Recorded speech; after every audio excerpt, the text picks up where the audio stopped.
Vous reprochez le pouvoir en place. Et monsieur Bandi. Vous avez remarqué, et monsieur Bandi. En français, on a fait de la spéculation. Siko et monsieur Bandi. Nini vous avez reproché dans Mboka. Pour la bayebazo, la biso bakangangai. Bakangama na koloba, nanzela communication nangai.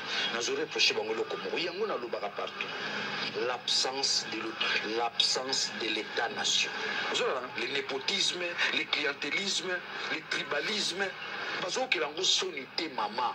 Président zone nommé à Talate, Oramukendi, Kadima, Kalonji, Mwamba, Chibangu. Eh, yoka sonité, yoka soni. Mboka komi ya yo. Et comme il y a yo zoka sonité. On l'a remis à son côté, moi, c'est nommé dans le nae. Oh, pas ça, les bec malalibo sont banana comme na ajo. Na mon présence aussi la message à la nation. Moi, ce n'est pas ça. Bisous, votez moi, sinon. Tu votes moi, sinon. Le peuple a voté ta femme ou toi. Message à la nation. Ah, on a l'amateurisme. Président Fandi, cher Congolais, il y a Sali parti. Moi, je ne suis pas Sali parti. Vous jouez avec la souveraineté d'un État.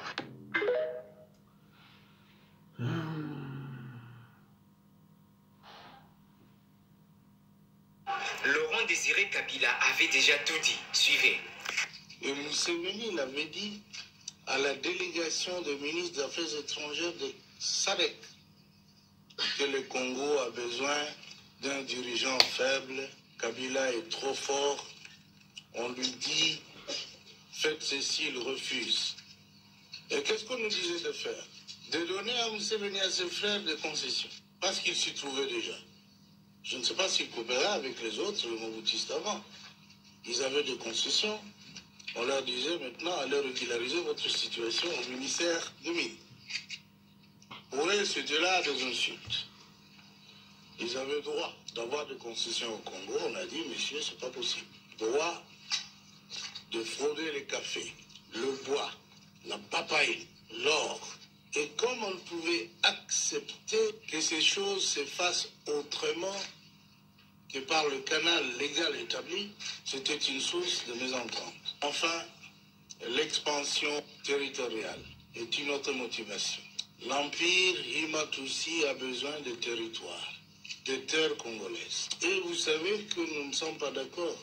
Je viens d'apprendre ici, que vous n'êtes pas d'accord non plus. Alors, cette guerre qu'on nous impose est une guerre injuste. Nous devons la dénoncer. Nous sommes venus la dénoncer parce qu'il y avait une duplicité dans l'attitude de beaucoup de pays de la communauté internationale. Rien à ajouter. Lissou du Colo et à Lissou. Soyez bénis, Mendegos.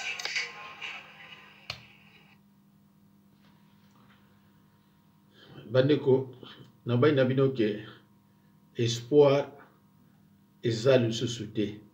Espoir même à muke eza te. Faut koyeba ke dernier espoir na uti kolakisa bino ngo na video oyo ya likolo ke ministre de la justice Mutamba batindaki akende mbangu na Tchad ona baya ko aider biso baya ko soutenir biso. Mais c'est la honte. C'est la honte, mes frères. Balobi la bango kuna ke bino bozana 140 millions d'habitants. Biso zana 17 millions. Et capitale la bino à Kinshasa ezana 20 millions. Mais biso mboka mbato ya 17 millions. Oh, miskonde ni biso ya wede bino. Donc tabu ya zoka o minembo kwei o kingani bunangana. Italaki ete hein. Ba fête, ba mariage, ba voyage, azolo ba ke mokonzi nini onga na monité. Donc, parce que nous avons même des peuples métis. Tu sais que vous, les Louba, vous êtes des métis. Vous n'êtes pas des originaires, des pur sang. Congo, il y a des nilotiques congolais. Oui. Et la conférence nationale souveraine, Mosengwa, c'est écrit dans la conférence nationale souveraine que nous avons des nilotiques. Ils sont venus vers le Nil. Comme nous avons des Soudanais, ils sont venus vers le lac Tchad. Comme nous avons des Bantous. D'ailleurs, l'Afrique a 24 pays constitués de Bantous. C'est-à-dire, on ne peut pas se prétendre, surtout nous les Bantous, nous avons cette mauvaise manière de considérer que c'est nous les véritables Congolais. Non, attention. C'est discutable cette question-là. Parce que nous avons même des peuples métis. Tu sais que vous les Louba, vous êtes des métis. Vous n'êtes pas des originaires, des purs sang. Mais on oublie aussi que 90% de la population rwandaise, ils sont les mêmes que les gens de Rutshuru et les mêmes que les gens de Massissi. Mais d'ailleurs, chez nous, quand on dit Rwandais, dans l'équipe, ça dit que ça s'adresse aux Hutus. Parce que les Tutsis, on l'appelle Tutsi. Ces gens-là ne se sentent pas en sécurité partout. Même dans les entreprises, engager Mounyamulenge, engager, quand ils passent, tout le monde les regarde comme ça, ça choque. Tu connais les pays qui regorgent la plus grande diaspora congolaise? Tu as une idée? C'est où? La Tanzanie. 3 500 000 Congolais sont en Tanzanie. Ah bon? Le Burundi a plus de 2 millions. Le Rwanda a plus de 1,5 million Congolais qui vivent au Rwanda. Et tu sais quoi, parmi les 1,5 million, 800 000 sont Louba. Si tu vas en Ouganda, vous les avez répertoriés? Mais ce sont des chiffres. Les statistiques. On peut aller vérifier. Évidemment. Il y a un camp de réfugiés en Ouganda. Plus de 2 500 000. Tu sais que la plupart des grands professeurs et des médecins au Rwanda. Évidemment, je connais. J'ai fait le Rwanda. Est-ce que tu sais aussi que quand un Louba parle, un Rwandais comprend?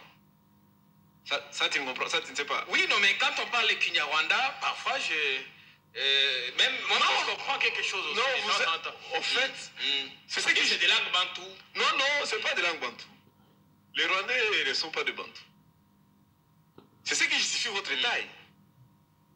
Tu n'as jamais compris pourquoi le Moulouba est géant. Les Tutsis, comment? Il est géant, non? Vous êtes les Tutsis congolais. Le Moulouba, c'est un Tutsi congolais. On fera une émission pour ça. Bien, oui, ça. Au moins, tu es d'accord que quand on parle de Kinyarwanda, tu comprends. Un jour, je te dirai pourquoi James n'avait pas autorisé que Elafdel entre en Bujimaï. Je te dirai ça un jour. Ou en dehors du micro. Bien, j'ai hâte de comprendre cette histoire anecdotique. J'ai hâte de comprendre. Mais tu comprends pourquoi Néman Nassemi a appelé le président cousin? Pourquoi les Mouyombe est cousin du Moulouba? Tu comprends un peu ça? Bon, quand on parle de Kiyombe, là aussi comme pour les Kinyarwanda, vous comprenez? On s'entend plus ou moins. On a quelques noms, quelques trucs en commun. Je laisse à Thomas Louaka d'expliquer ça. C'est lui l'expert. Je connais le Congo. C'est lui qui connaît. Omoni bande kunanga makambo bazoluba mboka na biso mboka désordre eza biloko ya kosala ba livre kokoma yango na ba vrai historien mais eza mboka moko oyo batu baninga kosala ba livre te baninga te batu bayeba makambo bomoni ndeko na makambo bazoloba alobi les Louba sont des Tutsis congolais. Naïb Sabino est réunion sur Bandekonanga. Que Moulouba a sa congolais. Yangona bomoni tilo motango sur pouvoir. Aïe comme on a que les restes est congolais. Toza mutu mon côté. Azo placé Balouba. Parce que aïe, mais moi il y a quelqu'un qui m'a appelé un Moulouba qui m'a dit que pour na biso Balouba, ceux qui osa Moulouba te on ne te considère pas. Dans la mentalité Balouba, na ba Tutsi, ya Rwanda. Ils ont presque ndenge moko. Dans la Tutsi, ce qu'on a na RDC, aya kana kuma Balouba. Boyo ki tatana ninga lobia zaki na Rwanda. Alors puis 1 million, plus d'1 million de Congolais. Ba vandi na kati ya Rwanda. 800 000 sont Louba. Boyo ki mais ngana sala batu ba dieza ofra ba congolais ba wuta na Rwanda que donc ba congolais kuna Rwanda mais ba c'est belé tout ça le problème na relate que na Bruxelles on ba rwanda ba za camarade na ba congolais tout ça le problème na relate problème na biso ali Kagame na état ya RDC parce que Kagame aza marionnette occidentale. C'est quelqu'un qu'on est en train d'utiliser, tout simplement ici. Mais a priori, nous n'avons pas de problème sérieux entre les Congolais et les Rwandais. Boyoki, plus de 800 luba baza na kati ya Rwanda, des peuples nomades. Balobi kende na Uganda okuta baluba baza kuna, de Tutsi luba. Kende na Burundi okuta de Tutsi luba. Yala bomo na kaneti ba iglesia tango aye aye azu ba makombo atambwe. Ani ba betele maboko. Pourquoi ba betele maboko? Et tango afidèle azokota. Etienne Tshisekedi le baini. Abi laissez-les entrer, ce sont nos frères. Tshisekedi moindre pépin. Tshisekedi partait se réfugier à Kigali. Tato mukuse oyo akina kukuta na Kamere na Rwanda. Asala usui 2 ans kuna. Afana ne kuna 2 ans. Nana tindeke kuna. Etienne Tshisekedi. Bona na ba video na ngai. Na loba na bino boye. Tant que biso tokozala ensemble na baluba. Eloko kozala te. Parce que mon luba aza mutu moko auti na province moko improductive. C'est eloko ezaka pa na bango na diamant ezala nango susu te. Pondo eza te. Ma eza te. Courant eza te. Baza ba peuple moko salite ba bauta. Heureusement lelo nzamba exposé bango. Mon luba aza kutuna likabo osala su vantar pa mutu te. Tozo mona kuna nde bazo souffrir. Tozo mona ndenge ba tondi na Congo central pona kolia pondo. Tendo tala na mwana ndenge ba tondi. Na bana ya ba 14 ans, 15 ans ya baluba baza ko se prostituer na mwana.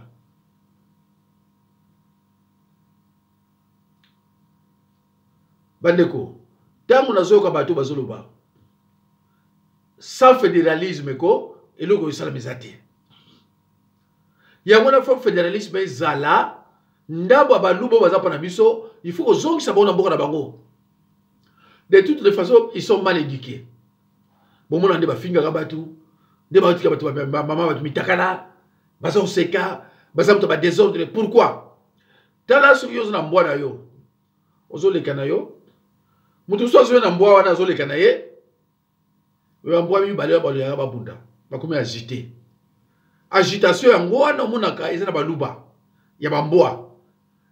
Ndenge ba lia bambwa, siko yo agitation ya bambwa.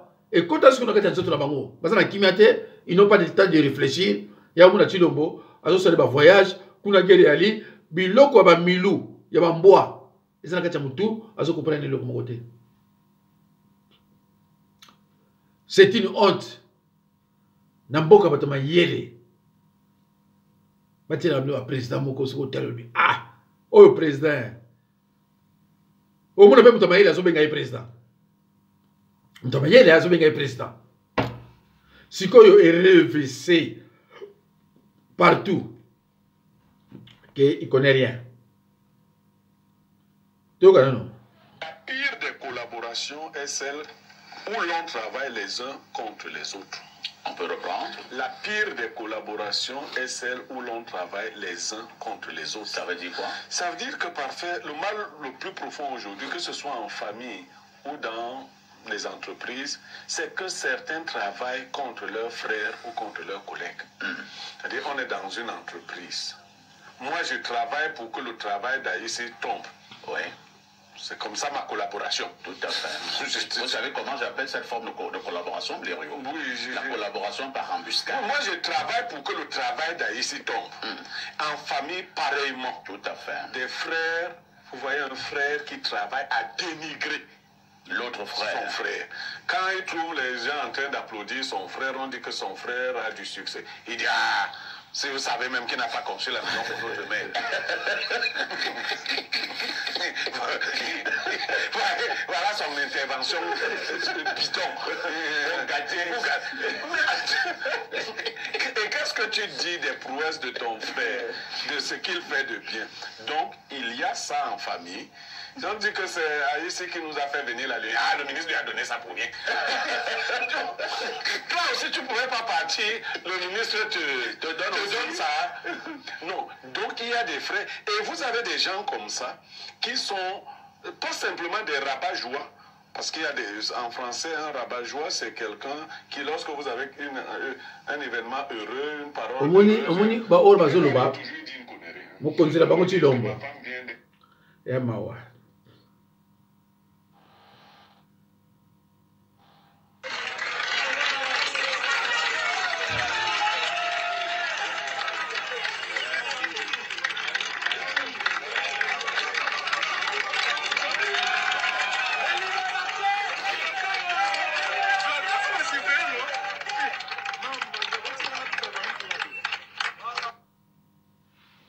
Wanandanga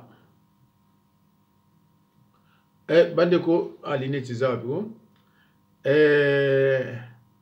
Maman Anthony Tshisekedi sur cette photo est d'origine rwandaise du district de Nyamaseke et du secteur Ruarabuga. Donc l'actuelle dame Denise Nyakero n'a jamais eu d'enfant avec Fachi. Donc Oyo maman il y a Anthony Tshisekedi, Azar rwandaise. Hein? Moi c'est Tshilombo, Obabotani Anthony Tshisekedi. Osa ba kamandinga na ndenge, maman na ye Azar rwandaise.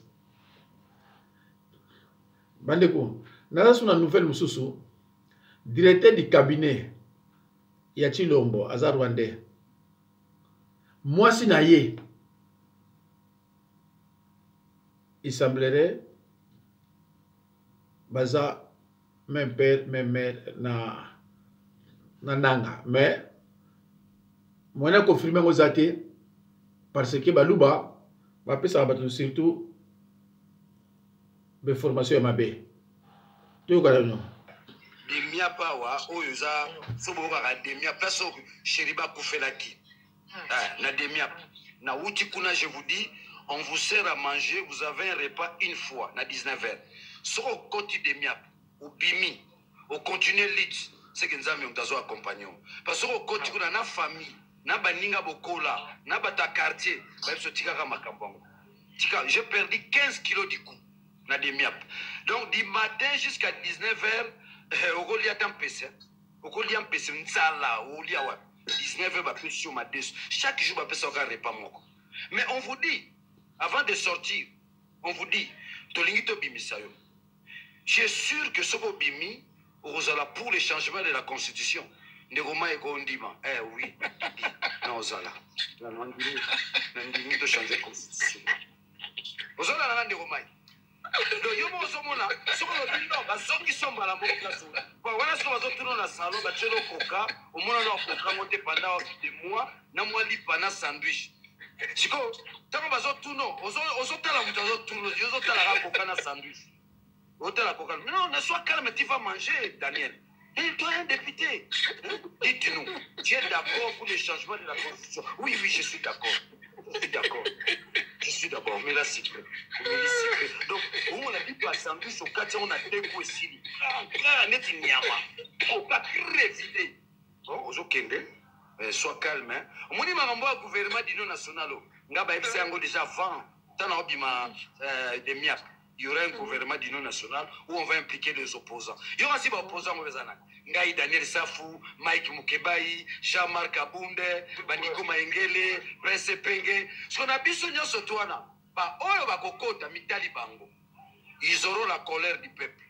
On a repris ça Félix Makassi. Afin d'en pouvoir, ne fût-ce que 3 ou 4 jours, ces gens-là seront frappés par la colère du peuple. Peuple congolais a lingo tomboka. Peuple a lingo tomboka.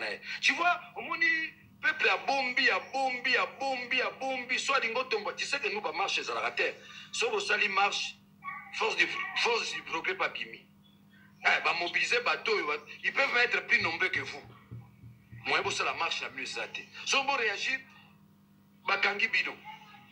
Comme ça, vous avez beaucoup d'exilés politiques. Je vous ai dit l'événement de Franck Dion, ça va l'exhiber dans le film. Au moins, on a 21e siècle. Nous sommes au Moyen-Âge. Je suis lui, comment on a brûlé même l'église. Oui, allez, yo, Loba, c'est la Félix, pardon. Donc, une tyrannie inacceptable, une barbarie inacceptable. Moi-même qui vous parle, combien de fois, mais c'est la mort.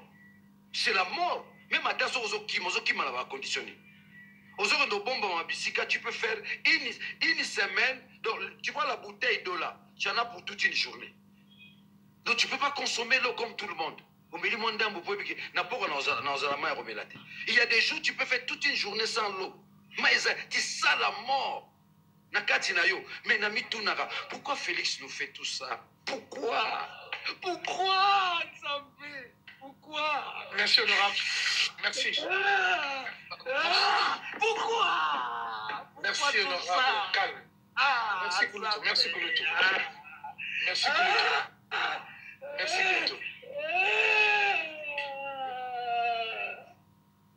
La canine en dit quoi?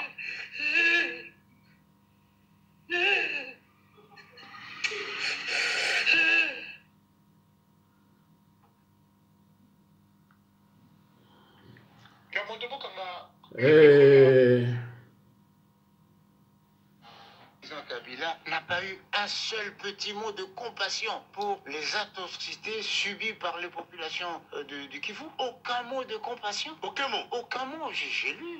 Aucun mot de compassion. Sinon, la préoccupation à récupérer le pouvoir, d'après sa tribune. Mais de l'autre côté, nous avons un président qui est préoccupé par les atrocités de son peuple et qui voudrait y mettre fin. Vous voulez empêcher à ce président-là de mettre fin aux atrocités de son peuple pour qu'on discute d'abord du partage du pouvoir. Non, c'est immoral. C'est immoral. C'est immoral. Quand il dit que le M23 a des revendications légitimes. Mais que dit la Constitution lorsqu'on a des revendications légitimes? La Constitution dit de prendre les armes. Au contraire, la Constitution dit dans son article 64, celui qui veut prendre le pouvoir par les armes, eh bien le peuple doit se lever contre lui. Ah donc, Bandeko, Nabanzi Boyoki, Tata Ondenga Zoloba, Ezokam Sabango, peuple Azokufa, mais Kabila, aucun mot de compassion. Alors, Bandeko, si vous en avez Namboka, et ça m'a mis. Mais qui a nommé Nanga et Chilombo? Mais c'est Kabila. Si Kabila tient une confrontation, il y a Zoluka, mot de compassion. Bon, si vous avez français, on va y bien monter. Alors, vous avez un politicien patriote à Memaomingi. Donc, Azol le Kawana po Aloba, Ayebi o Azoloba, to Ayebi na ide. Hein? Ya mawa?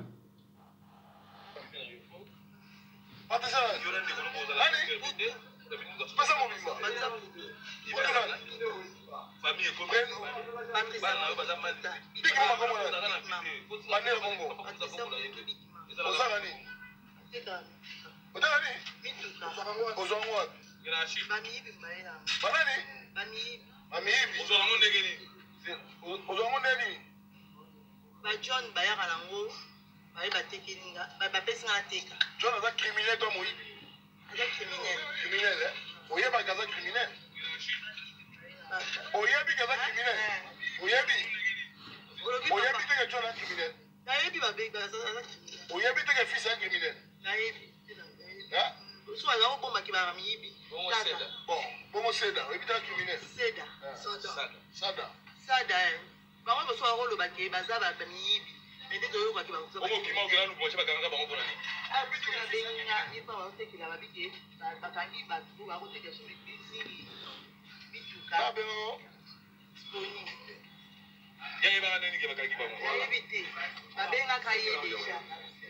Bon, sikoyo, ma plaque oyo, ma plaque oyo tozwi na ndako no na plafond. Ma plaque na ozo sangisa, ozo mouiller ma plaque. Tozwi plaque okati, on mélanger. Ma plaque o bomba ngo bi na ndako, bomba ngo. Nicolas plafond. Bomba ngo bi? Nicolas plafond. Sikoyo, nani asaka mélange ma plaque oyo na ndako na. Ngam na la tsaki aki akati dosa so. Ola sai nani? Mwana zonga boy. Ayon mon ingénieur. Mwana zonga boy. Nani? Zonga boy. Mwana ngo bien. Fana se. Yo comment on a? Ganda Nzate Jordan. Na la se bonne ba mélanger la plaque. Abakisa. Yo mdo comme ingénieur. Alaki senga ndi basalaka. Mais yo comme ingénieur.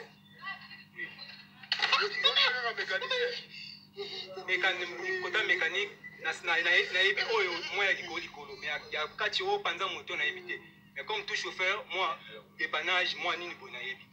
Patricia, Patricia, ma plaque aux yeux, il y a combien de véhicules? Na o kima kibiso ke na ka Lubumbashi. Oyebi yango? Nayebi. Oyebi? Donc na Lubumbashi kima banani? Kima biso ha? Ka grand nombre mi tuka wana abo kima biso na oyo. Ikosa combien de véhicules?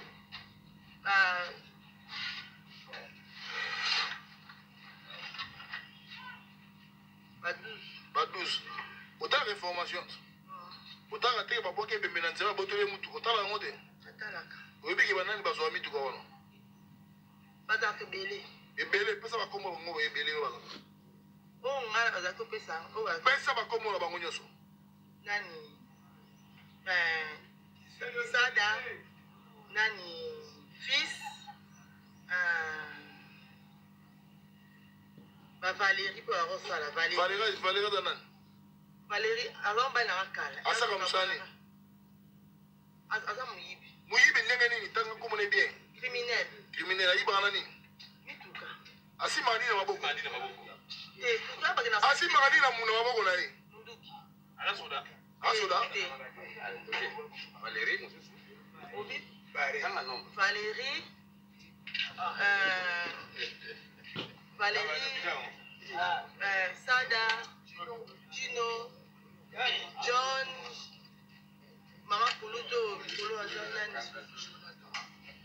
C'est Jonathan et De bon Alouf. Patrick. Alouf nani? Alouf.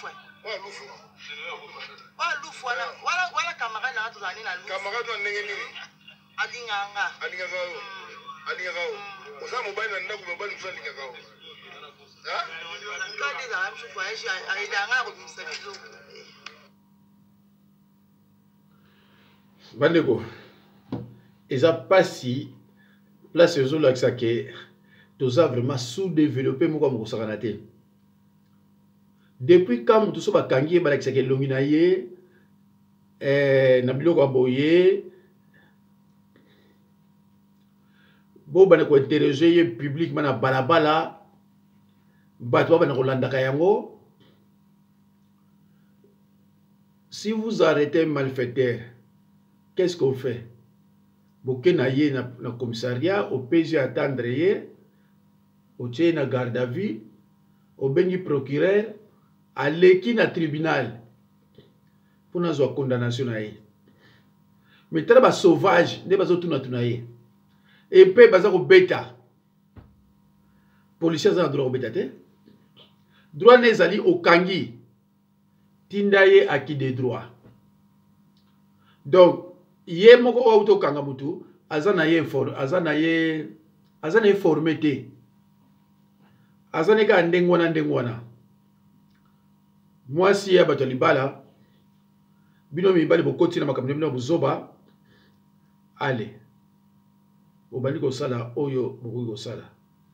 Les amis, la fin de Félix est en train d'arriver. Deleka vit ses derniers moments au pouvoir. Botika Kobenga Ngai n'a pas sabi nos confidences. Tous les jours ici, les généraux de Félix, tous les grands généraux, les politiciens, les ministres au pouvoir m'appellent. Péro, mets-nous en contact. Péro, attends, je t'appelle par un numéro qu'on ne connaît pas. Péro, tu n'as pas Telegram. Péro, tu n'as pas Signal. On vous a dit que moi, je suis devenu une agence de contact. Yosa ministre. Bolobi ke boko bunda bunda. Botika ngai, bokimi sanga Congo. Naza agence d'abinoté. Nanga za na bomba boke no lukaina Congo. C'est quoi le problème? Mutako pe malisusu. Oh, et comme ni yibi oli kambuni na ngai. Oh, na ko funda bino. Bozela na ko funda bino. Boko chine ko benga ngai. Ni kambuni na ko pe malisusu te. Oh, et boko Congo mobimba mutayebi numéro a corner na ngeza ngai. Oza na gouvernement, oza ministre, oza ko lukangai. Mon frère. Oui, c'est moi. Oui. Ah, oui, excellence. Ah, oh, non. Tu sais que tu es mon frère. Oui, mon frère. Est-ce que tu as un autre numéro? Parce que tu sais, mon frère, tu n'as pas de télégramme. N'a combien de frères non? Les généraux, les puissants généraux que vous connaissez à Kinshasa, là, les ministres, les proches, on n'aura pas peur. Congolais restés. Mais il vient de passer à la télé dire que vous allez marcher sur. Mais c'est qui, non? Vous n'avez pas, mon frère, vous n'avez pas Telegram. Donc, on a que le télégramme pour la bino. Mais Yibi, continue. continuez à voler l'argent, on va vous arrêter à Kinshasa. Contactez Zate, dans sa agence à contact. Bosuki, nous avons dit à son temps à Félix Tshisekedi, qu'est-ce que tu vas donner à Lambert Mende Omalanga que Kabila ne lui a pas donné? Mende est resté au pouvoir 14 ans durant, bénéficiant des ordonnances de Tshisekedi de Kabila, bénéficiant des ordonnances de Kabila. 14 années durant Moutoza Ramilis. Première occasion, il saute dans l'eau, il devient plus Tshisekediste que les Tshisekedistes eux-mêmes. Et toi, dans ton idiotie, tu crois en Lambert Mende. Ozu Mouto yo Charles Okoto. Okoto PAD de la MIBA à l'époque de Kabila. Okoto achetait des maisons dans Willery ou dans Mbongo à Kabila. Okoto Charles Okoto. Mais ambassadeur en Chine, moindre pépé Okoto, pouf, a sauté dans la maille. Toi, Tshisekedi, tu vas voir Okoto. Kaka libuma muneno yekimaki Kabila oyo. Ekokima yo. Vous pensez que type yo nani? Lumanu mulenda bwana sefu. Yo Tshisekedi ko pesa Lumanu nini? Lumanu, directeur de cabinet de Kabila, ministre de l'Intérieur, chez Okitundu, ministre des Affaires étrangères, baye ba créé kasi autour ya Kabila, batu ba BBC mandat ya Kabila bango wana, batata wana, miyibi, les soi-disant kasik, baye la ki mabumu na bango. Bana nyoso to amike ba poussa na te ba yeli mabumu na bango poko oko omona lumière soko za moi il faut bimana ye soko bimina ye il faut kota kisi na ye il faut kota na loge na ye ba oyo ba bati lukwe on a dit ça Tshisekedi rappelez-vous ici mais nanu kutu nanga komi na tenge ya wate nanu kutu nanga zo atakatanga te bande kona zo ko pema lisusu te botika kobenga ngai na koya ko panza binwa wa botika ngai tranquille. On a un gouvernement sur la oui, mon général. Bon, il y a une petite enveloppe ici. Hein, bon. Tu sais, on est militaire. Hein, il y a 5 000 ici. Les enfants peuvent acheter un coca. On fait comment pour te le faire parvenir? 3 ans en exil. C'est aujourd'hui que le général apprend que moi, je viens en exil. Bon, on passe par... oui, par signal. Hein. C'est un numéro d'Afrique du Sud. Oui. C'est un numéro d'Afrique du Sud. Plus 227. Allô? Oui, c'est moi. Tshisekedi, okokufa mwana. Okokufa. Nazoyo kelo mawa. Bakoboma yo batozana bango, bakoboma yo. Mais Yoga Moussousou, tu sais que aujourd'hui c'est seulement toi hein, dans ce pays. Bravo hein. Aujourd'hui c'est seulement toi hein. Mais tu as travaillé dur. Aujourd'hui tu contrôles le pays hein. Nous tous nous informons chez toi hein. Tu sais que l'information que tu as donnée là. Oui. Il était parti, hein? Oui, c'est vrai, il était parti. Oui, je confirme. Il est parti. D'ailleurs, tu sais, c'était pas avec son avion officiel. On fait comment pour les 5 000? L'agence. Appelle Yapamba. 10 000. Et qu'on combat bongo. Appelle. Pour la Yamba. Oui. Où est la preuve qu'on peut se dire? 10 000. Appelle Yapamba. 10 000 par appel. Comme ça, on va vous payer le peu d'argent. Moi, je Yabino Mwandambu na Obo Yibi na Bokawan.